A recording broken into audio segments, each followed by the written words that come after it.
for treatment. I did my thesis on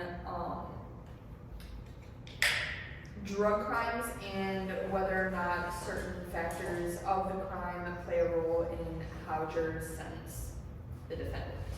If you would like to see my handout. So the objective of my study was to understand how different factors in drug-related crimes can affect the sentencing of jurors.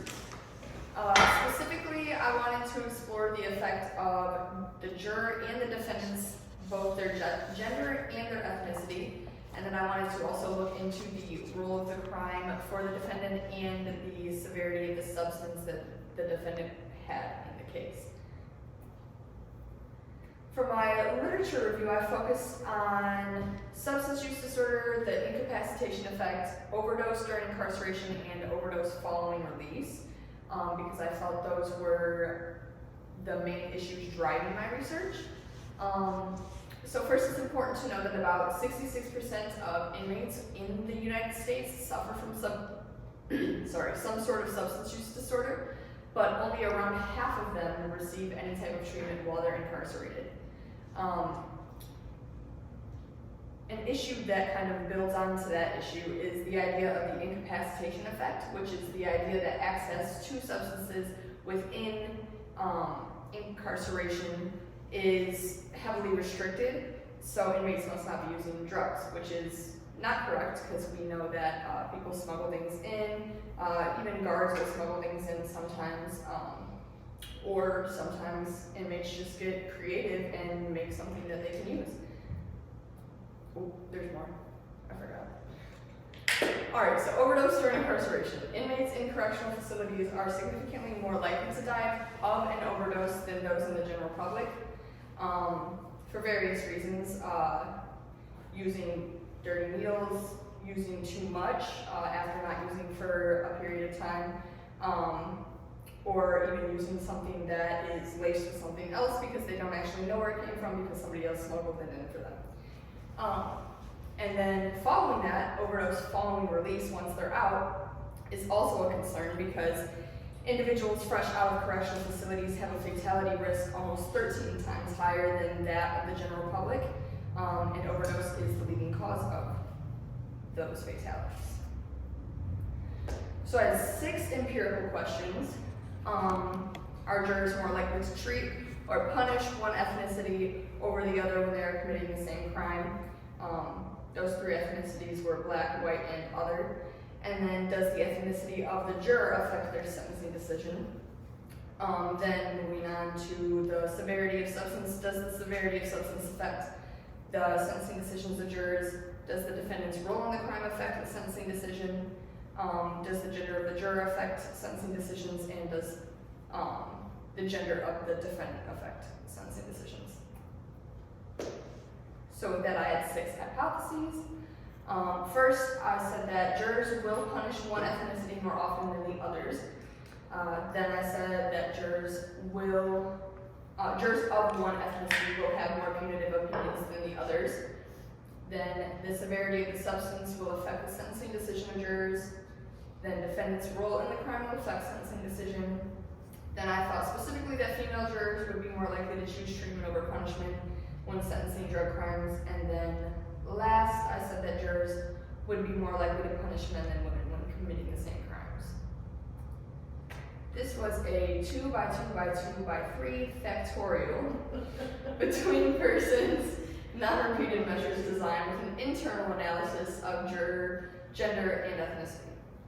So my independent variables were gender, male versus female, severity of substance, marijuana versus heroin, role in the crime, buying versus selling, and then the ethnicities were white, black, and other.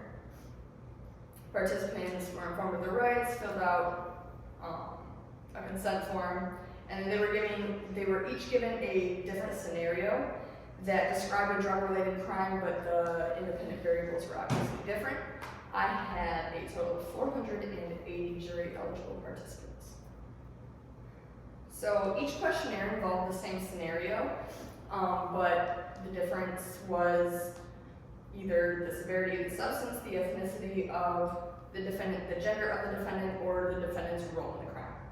So the scenarios either involved an individual purchasing substances illegally on the way home from work and then being detained while they were under the influence, or selling substances illegally out of their home and being caught during the sale.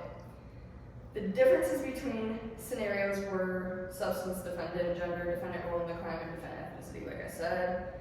Subjects were asked to imagine that they were the juror and then were presented a 5-point Likert scale that they used to show their agreements with opinion statements regarding the crime and its sentencing.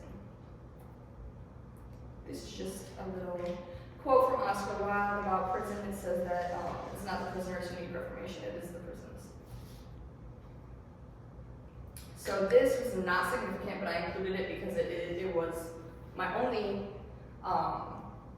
research question that was not significant.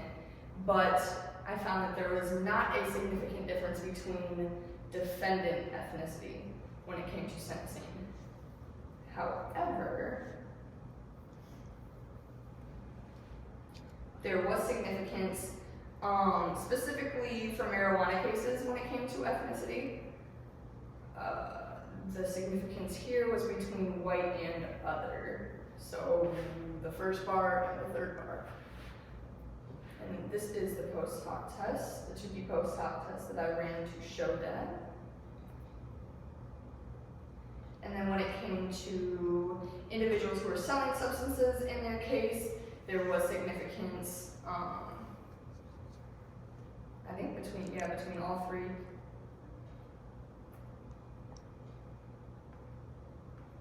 And then, I was just running a test for fun, honestly. But when it came to rehabilitation score between white female defendants, black female defendants, other female defendants, white male defendants, black male defendants, and other male defendants, there was a little bit of significance between other female defendants and white male defendants. So the third bar and the fourth bar, the ones that are right next to each other in the middle.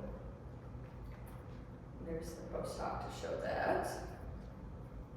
And then, when it came to ethnicity and role in the crime, there was a lot of significance here actually. There was significance between white defendants who were selling and white defendants who were buying, and white defendants who were selling, black defendants who were buying, and white defendants who were selling, and other defendants who were buying. I'll just show you the post hoc table, because that's a lot of time. And then when it came to gender and incorporated gender, role in the crime and severity of substance here. And there was, again, a bunch of significance within that. But when we get back to my hypotheses, I don't want to dwell on the stuff that's not necessarily important.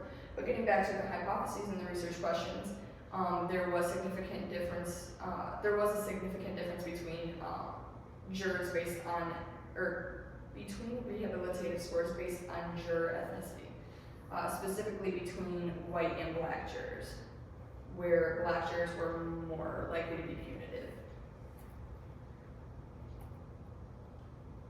And then testing specifically for the difference between marijuana and heroin, those who had heroin were less likely to receive treatment than those who had marijuana.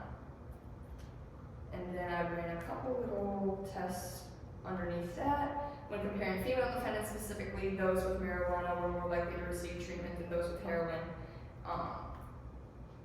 Following the same trend when comparing defendants who were selling substances, specifically those selling marijuana were more likely to receive treatment than those selling heroin. And then, again on the same trend, as for male defendants who were selling substances, specifically those selling marijuana were more likely to receive treatment than those selling heroin. Again, back to the research questions. When it came to defendants who were selling and buying, those who were selling were more likely to be punished than those who were buying. And following that trend across all of these tests, buyers were more likely to receive treatment than those who were selling. When it came to the internal analysis of juror gender, it was found that females were significantly more likely to give the defendant treatment than male jurors were.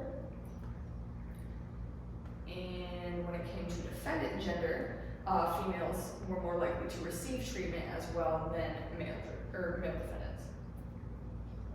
And then a couple tests within that saw that across all of the boards, female defendants were more likely to receive treatment than male defendants. And so, coming to my resulting conclusions, I was correct in all but one of my hypotheses. So, ethnicity of the defendant generally did not play any type of role when it came to sentencing. But it was found that black jurors do have more punitive opinions than white or other jurors.